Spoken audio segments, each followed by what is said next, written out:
Bismillahirrahmanirrahim. Assalamualaikum warahmatullahi wabarakatuh. Asyhadu an la ilaha illallah wa asyhadu anna Muhammadar Rasulullah. Raditu billahi rabba wa bil islami dina wa bi Muhammadin nabiyya wa rasulah. Rabbi zidni ilma warzuqni fahma. Sebelumnya perkenalkan, nama saya Salim Purnama Ramadan. NIM 1870231050. Nah, video ini saya buat untuk memenuhi tugas mata kuliah PBO, Pemrograman Basis Objek, atau bahasa Inggrisnya Object Oriented Programming, yang disingkat OOP.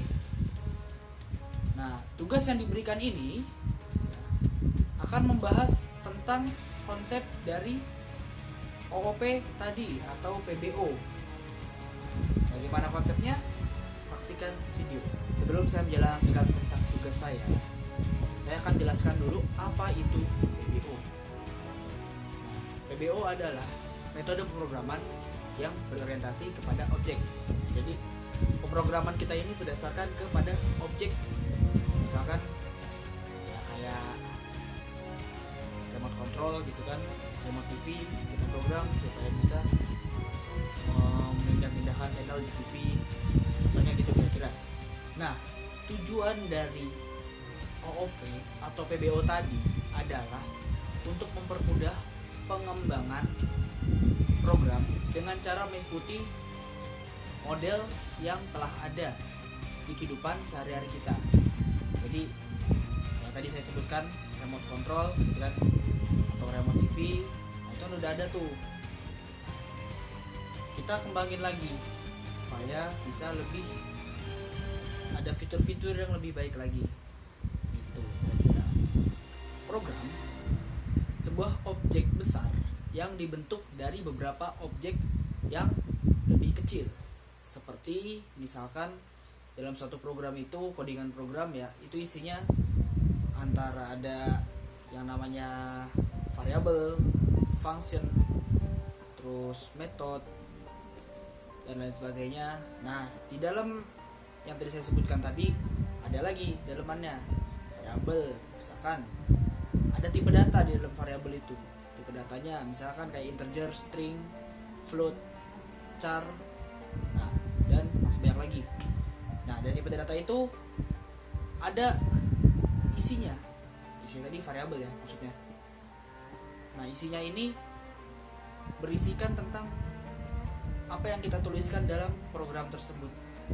Nah, objek-objek yang saya sebutkan tadi itu dia saling berkomunikasi, saling berkirim besar antara objek yang satu dengan yang lainnya, sehingga terjadilah sebuah yang namanya program. Nah, contoh sederhananya misalkan ini kita analogikan di luar program tapi mirip lah kira-kira ya. Contohnya adalah tubuh manusia. Tubuh manusia itu adalah objek, sebenarnya di objek besar. Dia tersusun atas objek-objek yang lebih kecil lagi, misalkan kayak kepala, tangan, badan, kaki ya. Nah, sekarang kita masuk ke tugas yang saya tadi, itu menjelaskan tentang konsep atau paradigma dari OOP ya, atau disebut juga PBO, pemrograman basis objek. Konsepnya itu ada 7 ya. Yang pertama ada class, yang kedua atribut, yang ketiga method, keempat objek, kelima encapsulation, keenam inheritance, ketujuh polymorphism. Itu tadi adalah 7 konsep dari OOP atau konsep oriented object programming. Saya jelaskan dulu yang pertama. Kelas adalah suatu template yang digunakan untuk membuat objek. Kelas merupakan sebuah prototype, dia atau model atau juga blueprint yang mendefinisikan variabel-variabel atau metode-metode.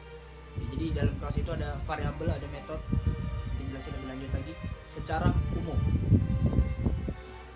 Isinya dalam kelas tadi yang saya bilang adalah ada variabel, ada metode. Nah, sebuah program yang utuh terdiri dari beberapa kelas yang saling berinteraksi saling berhubungan satu dengan yang lainnya. Nah, kelas yang memiliki kesamaan dikumpulkan dalam satu paket. Jadi dalam sebuah program itu ada banyak kelas-kelasnya. Misalkan kalau di Java itu kelas ini merupakan file yang berekstensi .java. Jadi dalam filenya itu belakangnya tulisannya misalkan kayak index.java atau home.java, login.java. Nah, nantinya itu dia jadi satu nih. Dalam tadi saya bilang, jadi satu paket. Nah, ketika jadi satu atau di-compile bahasa programmingnya jadi sebuah file yang bereksistensi .class. Jadi namanya belakangnya itu .class kalau jadi satu ini. Tapi kalau jeroan-jeroannya tadi dalam-dalamannya tadi itu .java untuk pemrograman Java. Nah, selanjutnya yang kedua adalah atribut. Atribut adalah data yang membedakan antara objek yang satu dengan objek yang lainnya. Jadi objek ini itu dia punya ciri khas, kan? Ciri khasnya misalkan entah itu contoh kalau misalnya dari bentuk dia bisa bulat, dia bentuknya warnanya hitam. Nah, itu yang tadi saya sebutkan, bentuknya bulat, warnanya hitam, kan sebuah objek bola. Objek itu namanya bola. Nah, di situ warnanya warna hitam. Lalu di bola tersebut, bola bentuknya bundar. Nah, itu tadi ciri-cirinya bola. Nah, atribut itu tadi adalah ciri-ciri atau data untuk bedain antara objek yang satu dengan objek yang lainnya. Kira-kira seperti itu. Nah, atribut sendiri itu terbagi menjadi dua jenis. Yang pertama adalah instant variable. Itu atribut untuk tiap objek yang kelasnya sama. Nah, jadi pada kelas yang sama, ya kan, itu tiap objek itu punya masing-masing atribut. Misal dalam satu kelas isi ada 10 orang gitu kan. Nah, tiap-tiap orang ini kan beda-beda. Ada laki, ada perempuan, ada rambutnya panjang, ada botak. Nah, itu yang tadi saya sebutkan adalah instant variable ya, karena buat bedain satu sama lainnya. Tapi dia kelasnya sama. Nah, yang kedua, kelas variable adalah atribut untuk semua objek yang dibuat dari kelas yang sama. Nah, dia ini jadi atribut ya atau ciri-ciri dari semua objek yang kelasnya itu sama. Jadi satu kelas ya kan, ciri-cirinya ya mereka satu kelas itu tadi. Kira-kira seperti itu. Yang ketiga adalah metode. Metode itu serangkaian statement dalam suatu kelas yang menghandle atau menangani suatu task tertentu. Dan metode merupakan cara objek untuk berinteraksi dengan objek yang lain. Nah, metode itu juga bisa dibilang aksi ya. Terus metode fungsinya ya, fungsi dari metode itu adalah memodifikasi atau mengambil nilai pada atribut. Kita ambil contoh motor. Motor itu dia punya atribut ya. Misal kayak beratnya, warnanya, mereknya, kecepatannya, dan lain-lain lah, banyak lah. Nah, metode pada kelas tersebut ya, maksudnya motor tadi, yang disebut metode itu bisa penambahan atau pengubahan. Misal di kecepatan, kita tambah kecepatan ya. Dari awal, kecepatan awal misalkan 40 tambah 20 jadi 60 km per jam, misalkan seperti itu kalau kita pengen ngebul. Nah, lalu ada juga tadi saya sebutkan warna ya. Warna, misalkan warna awalnya itu warna merah, nah, kita bosan ya mau warna merah, kita ganti pakai warna hitam. Nah, pergantian itu atau pengubahan tersebut tadi, itulah yang disebut dengan metode. Yang keempat, ya, yang keempat itu objek. Objek merupakan hasil instansiasi dari suatu kelas. Nah, dia merupakan dasar dari modularitas dan struktur dalam sebuah program komputer berorientasi objek. Nah, jadi objek ini dia hasil dari implementasi atau penerapan atau wujudan ya dari kelas tersebut. Nah, dia paling dasar, bagian paling dasar dari sebuah program komputer yang berorientasi pada objek. Nah, objek ini fungsinya untuk membungkus prosedur dan fungsi. Jadi di dalam objek ini ada prosedur, ada fungsi yang jadi satu unit dalam sebuah program komputer. Dalam kode program, kelas itu tadi yang saya bilang diimplementasikan menjadi objek. Ya. Karena kenapa? Si kelas ini dia nggak bisa langsung dipakai, nggak bisa langsung digunakan. Pembuatan objek dari kelas itu disebut, tadi saya bilang di awal, instansiasi. Objek disebut juga dengan instance dari suatu kelas. Contohnya kode instansiasi objek. Nah, dia ini kodenya OBJ. Ya, objek berarti OBJ. Kita ambil depannya 3 huruf O, B sama J. Dari kelas barang. Kelas barangnya itu tadi OBJ kan. Jadi tulisannya barang OBJ. Nah, objeknya ya, sama dengan new barang buka tutup kurung titik koma. Biasakan kalau ngoding pakai titik koma di belakangnya ya. Yang selanjutnya yang kelima. Yang kelima ini adalah enkapsulasi. Bahasa Inggrisnya encapsulation. Merupakan suatu pembungkus variabel dan metode dalam sebuah objek ya. Jadi dia objeknya ini dibungkus, terlindungin serta menyediakan interface atau antarmuka lah untuk mengakses variabel tersebut. Jadi enkapsulasi ini pembungkus ya, antara tadi saya bilang variabel dan metode, maksudnya dalaman-dalaman program tersebut. Nah, jadi dalaman program tersebut tadi dibungkus. Nah, itu bungkusnya ini tampilan luar lah, yang bertemu langsung dengan pengguna program tersebut, atau disebut juga interface-nya atau antarmukanya. Nah, lalu enkapsulasi disebut juga information hiding. Jadi informasi tersembunyi lah, atau yang menyembunyikan informasinya, yang membuat data atau kelas ya, data atau kelas dari program tersebut tidak bisa diakses sembarangan.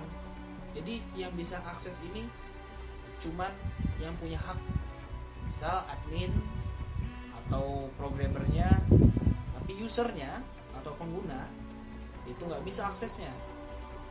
Itu yang tadi disebut information hiding. Nah, lalu encapsulation ini berfungsi untuk memastikan pengguna dari sebuah objek tersebut nggak bisa ganti keadaan di dalam atau dari sebuah objek dengan cara yang nggak layak. Nah, jadi memastikan bahwa si user ini itu dia nggak bisa sembarangan mengutak-atik, merubah-rubah, ganti-ganti apa program yang sudah diberikan tersebut. Jadi program itu cuma bisa dipakai sesuai dengan aturan pakainya aja. Nah, tapi si pengguna ini nggak bisa sembarangan mengutak-atiknya gitu, karena ada encapsulation ini.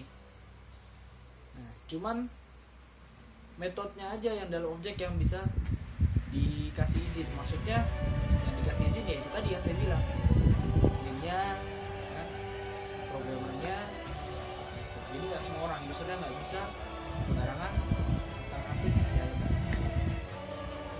Selanjutnya yang keenam yaitu inheritance. Inheritance adalah pewarisan atribut dan metode dari sebuah kelas ke kelas yang lainnya. Nah, jadi dia ini dari satu kelas ya, itu ntar dia bisa dibagi-bagi lagi jadi ke kelas-kelas yang lainnya. Nah, kelas yang utamanya itu disebut superclass atau kelas induknya superclass. Sedangkan kelas anaknya yang turunannya tadi atau warisan-warisannya tadi itu disebut dengan subclass. Jadi dari kelas induk tersebut dibagi lagi ada sub-subclassnya, kelas-kelas kecil-kecilnya. Dasarnya ini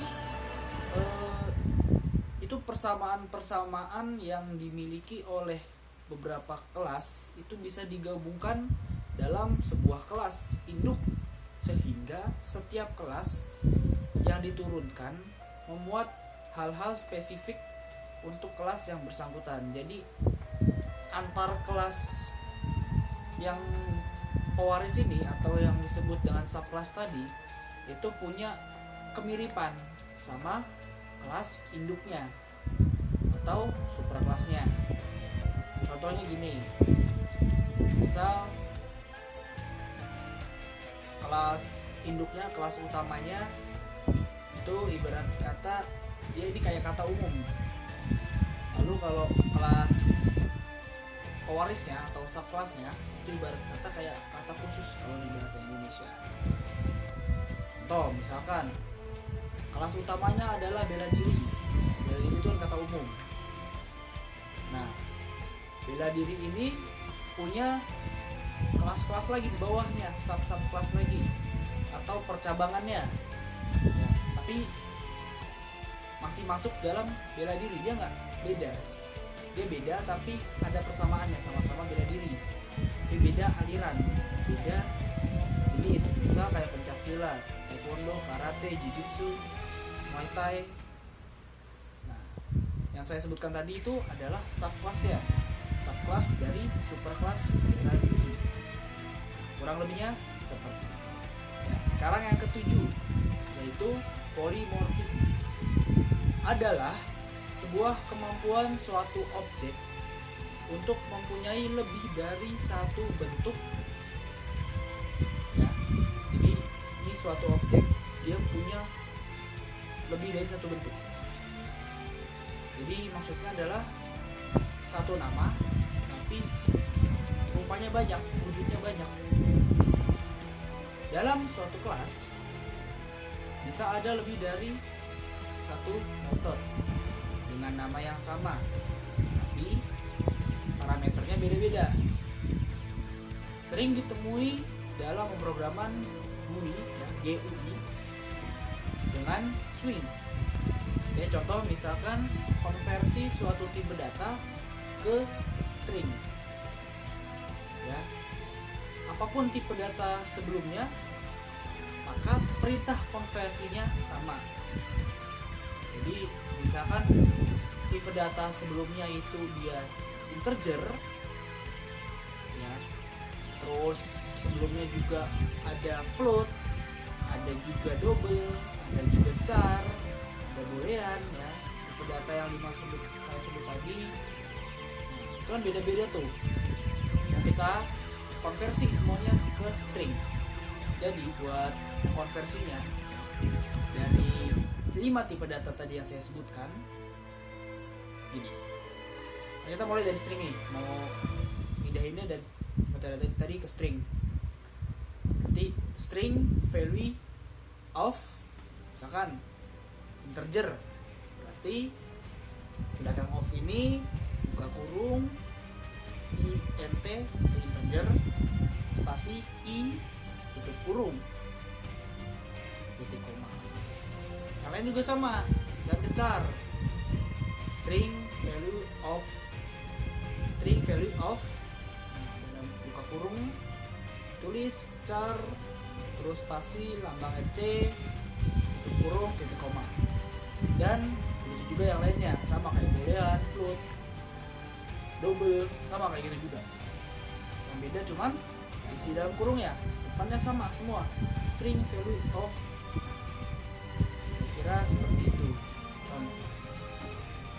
Sekian, kurang lebihnya mohon dimaafkan. Apabila ada salah kata mohon dimaafkan. Ya. Marang aku wasunati doa wa anal batila wasunati naba.